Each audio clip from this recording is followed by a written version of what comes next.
आखिरकार जिस बात का डर था वो हो ही गया। बिहार एनडीए में पड़ी फूट और दिल्ली में हड़कंप मच गया है। बिहार विधानसभा चुनाव नजदीक है, लेकिन नीतीश कुमार और नरेंद्र मोदी की मुश्किलें बढ़ चुकी हैं, क्योंकि एनडीए के सहयोगी दल आपस में भिड़ते हुए नजर आ रही हैं। आपस में कहीं न कहीं शीत युद्ध शुरू हो चुका है और ऐसे में कयास इस बात को लेकर लगाई जा रही है कि क्या बिहार चुनाव से पहले ही मोदी शाह का खेल बिगड़ता हुआ नजर आएगा? क्या नीतीश कुमार का सपना एक बार फिर से टूटता हुआ नजर आएगा?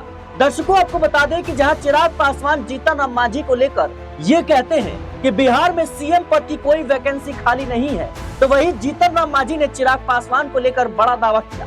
उन्होंने कहा कि आजकल कुछ ऐसे नेता हैं जिनकी रैली में 20-25 गाड़ियां जाती हैं और 10 तो नारे लगाने के लिए होती है और 10 दिखावे के लिए। इन्होंने साफ तौर पर ये कहीं न कहीं आरोप चिराग पासवान की पार्टी पर लगा दिया है कि चिराग पासवान की पार्टी जो है वो जमीनी तौर पर उतना मजबूत तो नहीं है, लेकिन खुद को बड़ा दिखाने के चक्कर में लगातार बयानबाजी कर रही है, लगातार कहीं न कहीं अपना शक्ति प्रदर्शन दिखाने की कोशिश कर रही है। लेकिन जो मजबूत होता है उसे दिखाने की जरूरत नहीं पड़ती, खुद दिख जाता है।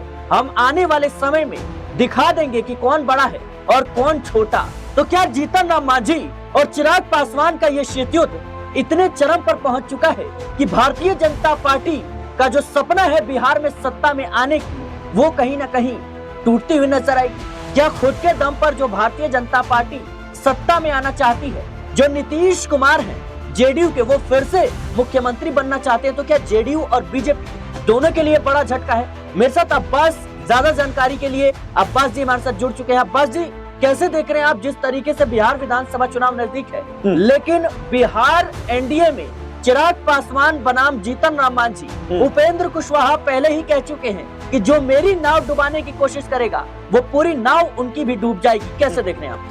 देखिए, बिल्कुल आपने जिस तरह से बयान को कोट किया कि जीतन राम मांझी ने आज सुबह ही बड़ा बयान चिराग पासवान को लेकर के दिया कि खुद जिनके काफिले में 10-20 गाड़ियां चलती हैं और उसमें आधी गाड़ियां तो नारे लगाने के लिए होती हैं, यानी कि उनका कहना यह है कि बिहार के लोगों का समर्थन चिराग पासवान के साथ में नहीं है। कि बीजेपी ये गलती ना करे कि उनको कोई बड़ी जिम्मेदारी या ज्यादा सीटें जो है वो चुनाव लड़ने के लिए दे दें, बल्कि उन्होंने ये बताने की कोशिश की है कि जीतन राम मांझी और जो हिंदुस्तान आवाम मोर्चा है उसका कद कहीं ज्यादा बिहार के अंदर बड़ा है। क्योंकि आपने देखा होगा शुरुआत से ही जीतन राम मांझी जो है वो कई बार बीजेपी को चेता चुके हैं। वो ये कह चुके हैं कि झारखंड का समीकरण, दिल्ली का समीकरण बिहार में नहीं चलेगा और अगर हमें 40 से 45 सीटें नहीं दी गई तो फिर हमें कमजोर समझने की कोशिश न करना, मंत्री पद छोड़कर सभी 243 सीटों पर हम चुनाव लड़ेंगे। तो और 243 सीटों पर तो चिराग पासवान भी बोल रहे हैं कि हम भी लड़ेंगे। चिराग पासवान की पार्टी से यहाँ तक दावा किया जा रहा है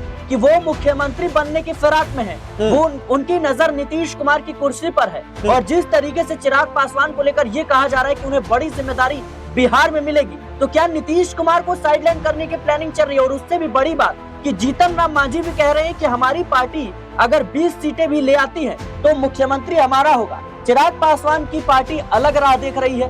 क्या लगता है सबको मुख्यमंत्री बनने के चक्कर में कहीं बीजेपी का बेड़ा गर्क तो नहीं हो जाएगा बिहार में? देखिए, बहुत महत्वपूर्ण सवाल आपने पूछा। बिल्कुल ऐसा ही होता है, जब आपस में जो सहयोगी दल होते हैं वो ही भिड़ जाते हैं तो कहीं ना कहीं मुश्किलें जो हैं वो खड़ी होती हैं। तो ऐसे में बिल्कुल ये सपना बीजेपी का अधूरा अभी भी रह सकता है अगर ये सारे दल अलग अलग चुनाव लड़ते हैं। क्योंकि मैं आपको याद दिलाता हूं 2020 का चुनाव, 2020 में भी चिराग पासवान ने एनडीए से अलग होकर चुनाव लड़ा था। 135 सीटों पर अपने उम्मीदवार उतारे थे, लेकिन मात्र 1 सीट वो जीतने में कामयाब रहे।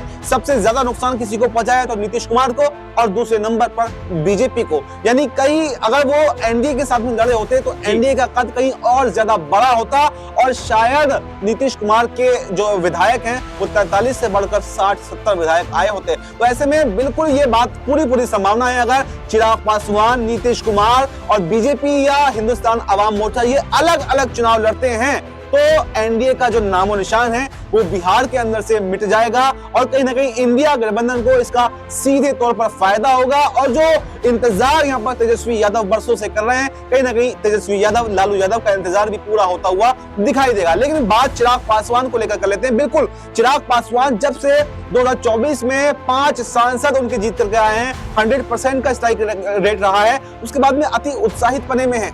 और लोकसभा चुनाव के बाद से ही अगर कहें तो चिराग पासवान ने बिगुल यहाँ पर विधानसभा चुनाव का फूंक दिया था। आप उठा करके देख लें, वक्त वक्त पर समय समय पर यहाँ पर चिराग पासवान या उनकी पार्टी से कोई ना कोई ऐसा बयान जरूर आया है जिसमें उन्होंने बिहार की राजनीति की बात की है, जिसमें उन्होंने नीतीश कुमार को घेरने की बात की है। नीतीश कुमार से भी उनकी नहीं बनती है। लेकिन अब्बास जी, इन सबके बीच मेरा सवाल ये रहेगा कि जो दिल्ली है उसका कदम क्या होने वाला है? दिल्ली से मेरा मतलब है मोदी शाह का अगला कदम क्या होगा? क्योंकि नीतीश कुमार को लेकर जहां भारतीय जनता पार्टी पहले से ही फंसी हुई नजर आ रही है, नीतीश कुमार चाहते हैं कि आधी से ज्यादा सीटों पर उनकी पार्टी चुनाव लड़े, लेकिन भारतीय जनता पार्टी चाहती है कि 100 से नीचे नीतीश कुमार को निपटा दिया जाए। लेकिन उससे भी बड़ा सवाल यह है कि चिराग पासवान, जीतन राम मांझी, उपेंद्र कुशवाहा जैसे छोटे सहयोगी दल कहीं ना कहीं अब खेल बिगाड़ने की फिराक में है। आपस में एक दूसरे के ऊपर कहीं ना कहीं आरोप प्रत्यारोप लगा रहे हैं, जिससे साफ पता चलता है कि जो गठबंधन है वो नाजुक स्थिति में पहुंच चुका है।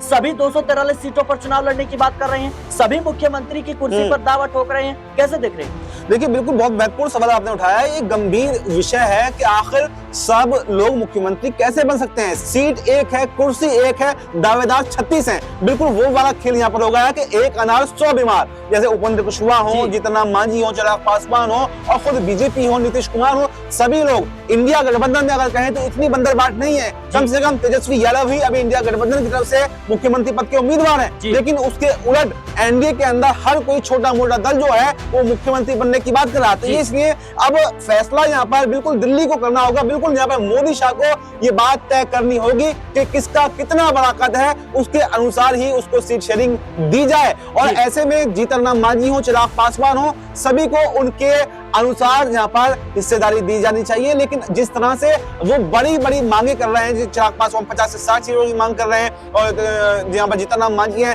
वो भी 40 से 45 सीटों की मांग कर रहे हैं, तो कम से कम उनको भी यहाँ पर कॉम्प्रोमाइज करना पड़ेगा। और अगर वो कॉम्प्रोमाइज नहीं करते हैं, अपनी बातों पर अडिग रहते हैं, मोदी शाह के मनाने के बावजूद अगर वो नहीं मानते हैं, तो बिल्कुल बिहार के अंदर बेड़ा जो गर्क है वो एनडीए का हो जाएगा और कहीं ना कहीं इंडिया गठबंधन जो है वो चुनावों में बाजी मारता हुआ दिखाई देगा। मोदी शाह इसको रोकने के लिए क्या कदम उठा सकते हैं? क्या कुछ लगता है आपको? लेकिन मोदी शाह कई बड़े कदम उठा सकते हैं। चाहे जीतन राम मांझी हो, चिराग पासवान हो, केंद्र में मंत्री हैं और मंत्रालय का लालच हर किसी को होता है। और इसी चिराग पासवान कह रहे हैं कि भाई मैं मिनट से पहले मंत्री पद को लात मार सकता हूं, जब जरूरत पड़ेगी तब।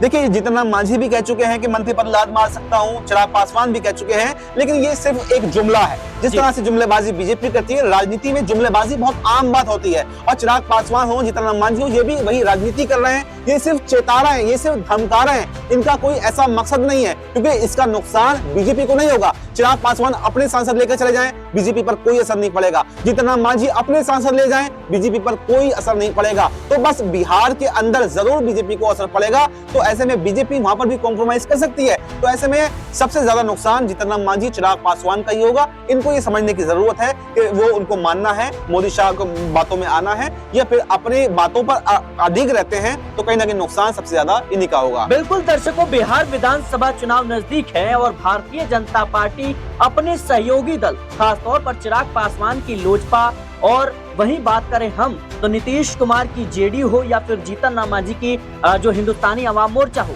या फिर आरएलएम हो, उपेंद्र कुशवाहा की, तमाम दल जो है मिलकर चुनाव लड़ रहे हैं। लेकिन मुख्य रूप से देखा जाए तो जेडीयू और भारतीय जनता पार्टी इस गठबंधन की बड़ी पार्टियां हैं। लेकिन चिराग पासवान और जीतन राम मांझी पहले से ही कुर्सी को लेकर, सीटों को लेकर आपस में ही दावेदारी पेश कर रहे हैं, आरोप प्रत्यारोप कहीं ना कहीं लगा रहे हैं एक दूसरे पर। और इससे साफ पता चलता है कि एनडीए की जो हालत है बिहार में नाजुक है। फिलहाल देखना होगा कि क्या भारतीय जनता पार्टी की तरफ से कोई बड़ा यहाँ पर कदम उठाया जाता है, क्योंकि अगर ऐसा ही रहा तो चुनाव से पहले कहीं ना कहीं बिहार में बड़ा खेल होता हुआ नजर आएगा, जिससे महागठबंधन को सीधा फायदा हो सकता है। फिलहाल इस पूरे मुद्दे को लेकर आपकी क्या राय है हमें कमेंट बॉक्स में जरूर बताएं।